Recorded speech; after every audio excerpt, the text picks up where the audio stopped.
ٹھیک ہے، میں ان کے ایماندار ہونے پر کوئی سوال نہیں اٹھا رہا، بالکل ایماندار جج ہیں، انتہائی شریف النفس جج ہیں، سر پھینک کے کام کرنے والے جج ہیں۔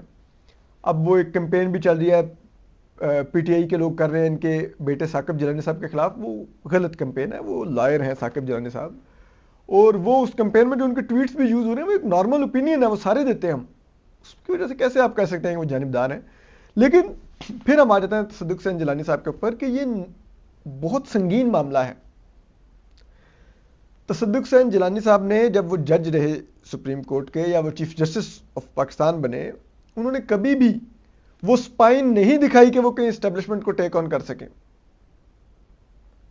تو جب انہوں نے کبھی ٹیک آن کرنے کی یہ گستاخی کی ہی نہیں ہے، تو ان سے کیسے ایکسپیکٹ کیا جائے کہ وہ ابھی جب وہ چیف جسٹس آف پاکستان تھے نہیں کر سکے وہ کام، وہ ایک ریٹائرڈ جج کے طور پہ وہ کام کریں گے، جبکہ ان کو کچھ ہفتوں اور مہینوں کے لیے یہ کمیشن کی سربراہی ملے گی، اور اس کے بعد وہ انہی لوگوں کے رحم و کرم پر ہوں گے جنہوں نے سرونگ 6 ججز کو دباؤ میں مبینہ طور پر لائے ہوئے ہیں اس خط کے مطابق۔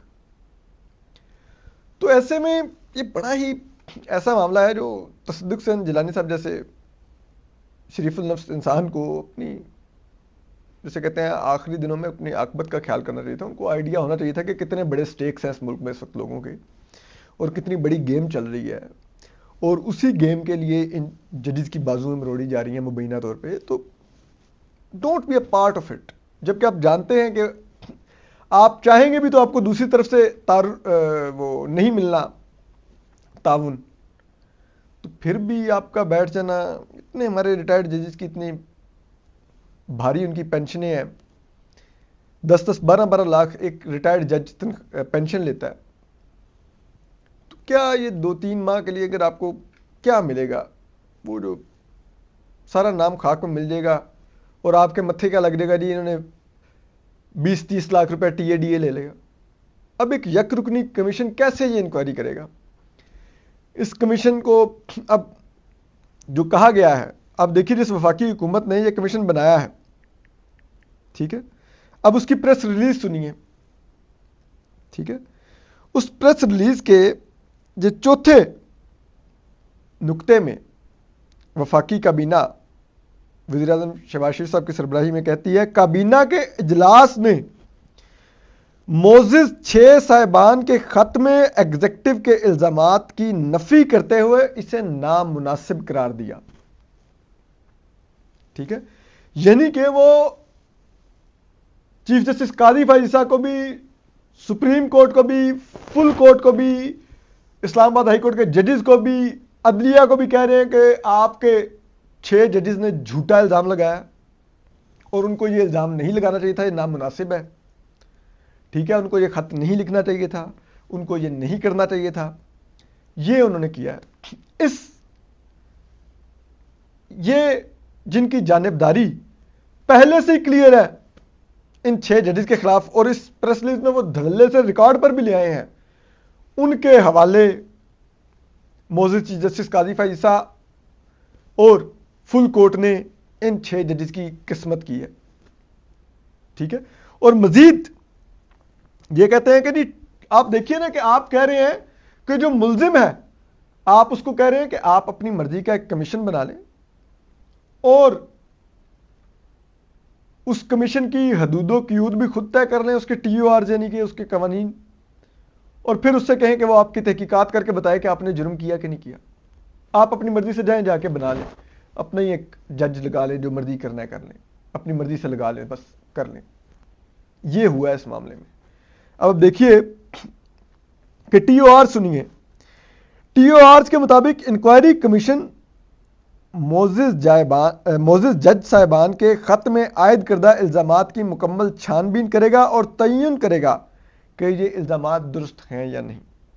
ٹھیک ہے، یعنی کہ اب جج صاحبان پہلے جنہوں نے وہ خط لکھا ہے سپریم جوڈیشل کونسل کو، وہ ایک وفاقی حکومت کے قائر کردہ کمیشن کے کٹہرے میں کھڑے ہوں گے اور بتائیں گے کہ ہم نے سچا الزام لگایا، جھوٹا الزام لگایا۔ یعنی کہ اتنے سنگین الزامات آپ کو لگتا ہے کہ کوئی جھوٹے لگا سکتا ہے؟ ٹھیک ہے، اور وہ بھی جس میں وہ اداروں اور لوگوں کے عہدوں کے نام لکھ لکھ کے بتا رہے ہیں کہ اس نے یہ کیا، اس نے یہ کیا، اس نے یہ کیا. یہ جھوٹے الزامات وہ لگا رہے ہوں گے، ٹھیک ہے، لیکن چلیے ٹھیک ہے، کر لیں جی وہ ججز کو کٹہرے میں کھڑا کرنے. سابق ڈی جی آئی سے جنرل فیض حمید کو تو کمیشن فیض آباد والا کٹہرے میں کھڑا کر نہیں سکا.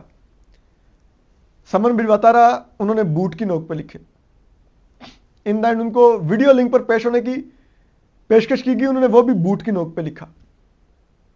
پھر کمیشن نے منتیں ترلے کر کے ایک سوال نامہ بھیج دیا کہ اچھا اس کا ریٹن جواب ہی دے دیجیے. یہ اوقات تھی کمیشن کی ایک ریٹائرڈ سابق D G I S I کے آگے، ایک ریٹائرڈ سابق جرنیل کے آگے. اور وہ سابق جرنیل جو اس وقت موجودہ اسٹیبلشمنٹ کی گڈ بکس میں بھی نہیں ہے، ان کے لیے ایک لحاظ سے لائبلٹی بھی ہے، اس کو وہ کمیشن ٹچ نہیں کر سکا. تو یہاں پر کیا ہوگا آپ خود سوچئے. پھر وہ دوسرا ٹی او آر کہتے ہیں کہ انکوائری کمیشن تعین کرے گا کہ کوئی اہلکار براہ راست مداخلت میں ملوث تھا. یعنی کہ وہ کہیں، انہوں نے ٹی او آر میں کیا ڈالا جی، یہ ثابت کرنا ہوگا کہ جن اہلکاروں پر الزام ہے کیا وہ براہ راست ملوث تھے ان ججوں کو ہراساں کرنے میں، اور مبینہ طور پہ جو ہراساں کیا گیا اس خط کے مطابق، یا نہیں تھے. ٹھیک ہے. اب یہ تمام چیزیں بڑے، کوئی یہ تو نہیں ہو جاتا کہ کوئی جرنیل یا کوئی افسر خود ڈائریکٹ کال کرتا ہے جج کے موبائل پہ، جی میں یہ آپ سے بات کرنا چاہ رہا ہوں. یہ بڑے طریقے سے وہ جو اس خط میں لکھا بھی ہوا کہ رشتہ داروں کے ذریعے پیغام آ رہے تھے، رشتہ داروں کو اٹھایا جا رہا تھا، یہ ہو رہا تھا، وہ ہو رہا تھا. تو اب وہ کہہ دیں گے جی کہ ججز نے جن کے نام لکھے خط میں وہ براہ راست ملوث نہیں تھے، تو پھر الزامات ہی بنتے. ٹھیک ہے. پھر وہ کہتے ہیں کہ کمیشن اپنی تحقیق میں سامنے آنے والے حقائق کی بنیاد پر کسی ایجنسی، محکمے یا حکومتی ادارے کے خلاف کارروائی تجویز کرے گا. ٹھیک ہے، کہ یعنی کہ اب وہ کمیشن پر چھوڑا جائے گا کہ جی وہ تعین کر دے کہ جی اس ادارے یا اس کے خلاف یا اس شخصیت کے خلاف کارروائی کی جائے. ٹھیک ہے. جیسے کہ فیض آباد دھرنے والے کیس کے فیصلے کے بعد تو اس وقت کے D G S I lieutenant general Faiz Hameed sahab کے خلاف کارروائی ہو گئی تھی. اس وقت کے ڈی جی رینجر جو میجر جنرل تھے، جنہوں نے ادھر ٹی ایل پی کے لوگوں میں ہزار کے نوٹ بانٹے تھے، ان کے خلاف کارروائی ہو گئی تھی فیض آباد دھرنے کے فیصلے کی روشنی میں. جیسا کہ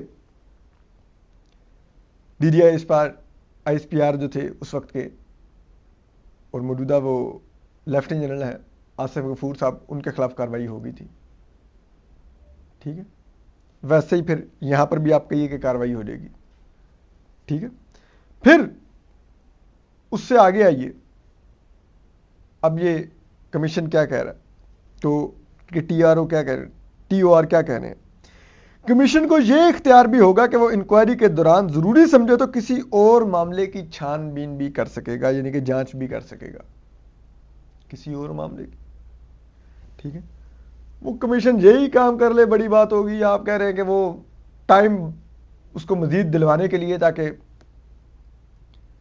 ایشو ٹھنڈا ہو کے ختم ہو جائے، وہ کہیں گے جی اس کے اندر سے اور بھی معاملات نکل رہے ہیں، ہم اس کی تحقیقات کر رہے ہیں، اب اس طرف جا رہے ہیں، اس طرف جا رہے ہیں، اور کمیشن چلتا رہے. تو آپ اندازہ کیجئے نا کہ یہ کس انداز کا یہ کمیشن بنوایا گیا ہے اور یہ کیا گیا ہے.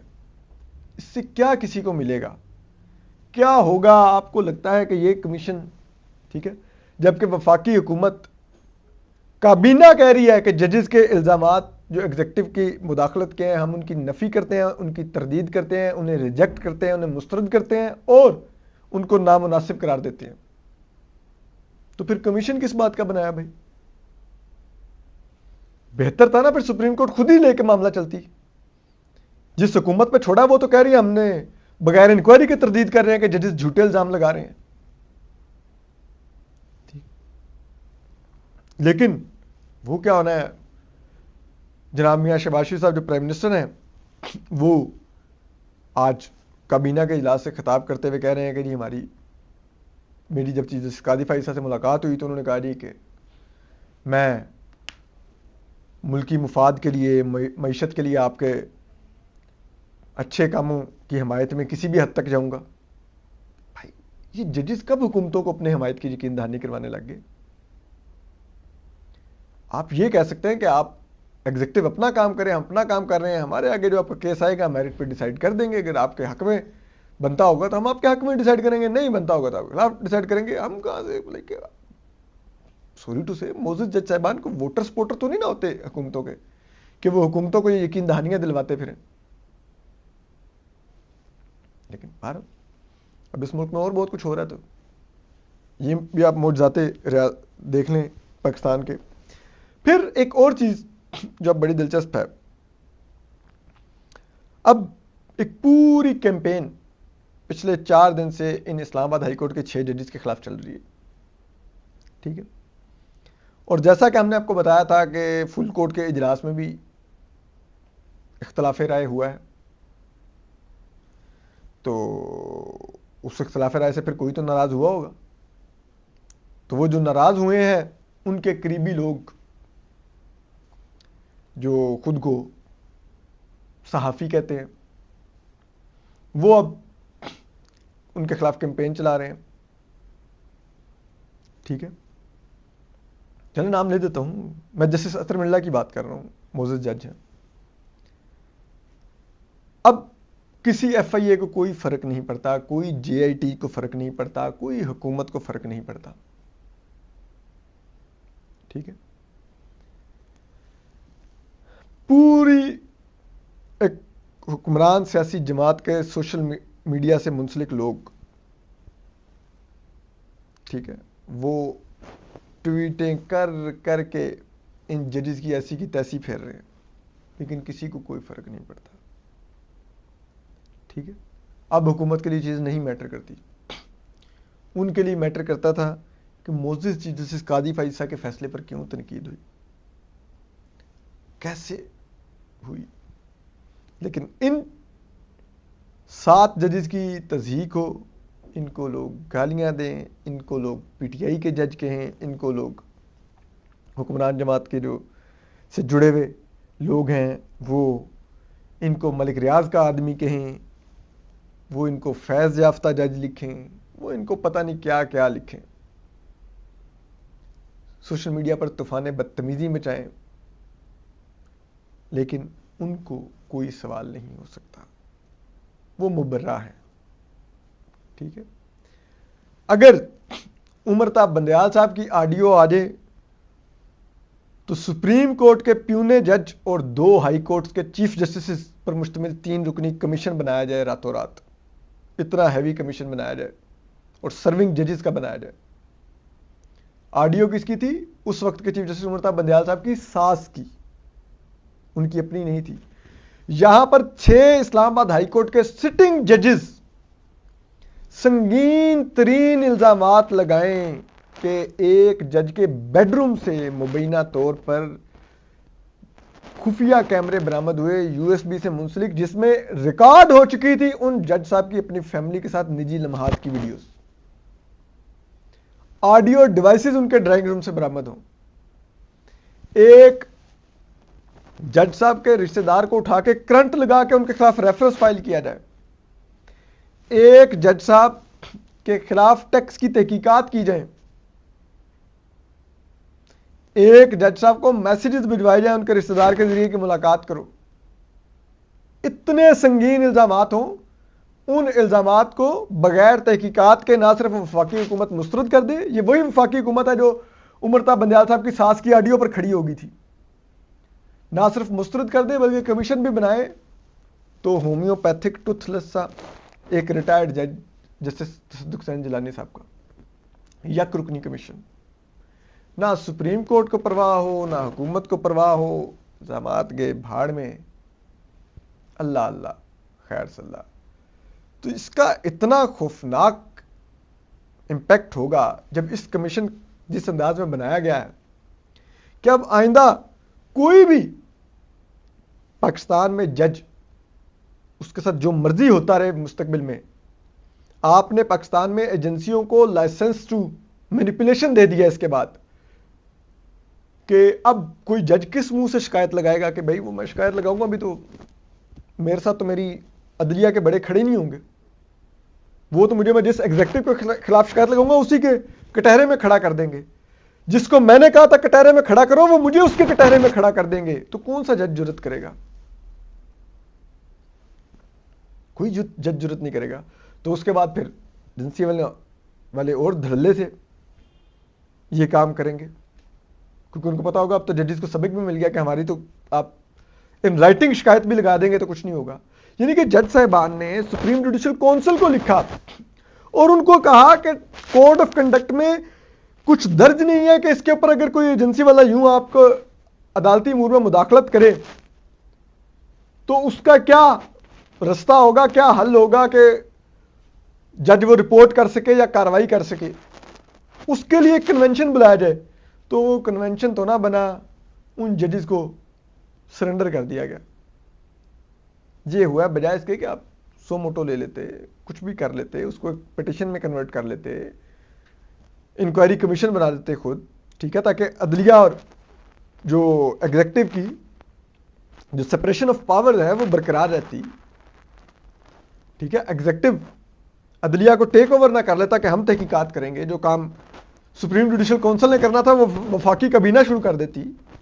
یہ تو نہیں ہوتا، لیکن ہو گئے یہاں پر۔